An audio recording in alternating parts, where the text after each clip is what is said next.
Hello everybody, welcome back to unauthorized info channel. In today's video, I'll show you how to easily enable or disable the restrict printer jobs on your Canon i-SENSYS MF657Cdw.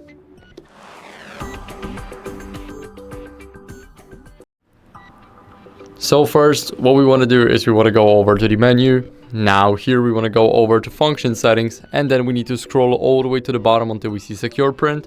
And here we will have the restrict printer jobs, and if we want it enabled, then we need to click on the on option. As you guys can see, it does not apply automatically because it was said that the setting is set, but it didn't. As you guys can see, the setting is configured now, so we have to apply it.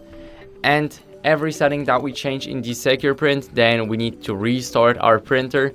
So make sure to check out those settings and check if they match your preference. If not, then just turn them off. And that's basically it. So I hope this video helped you. If it did, then leave a like, subscription and a comment, and I'll see you in the next one.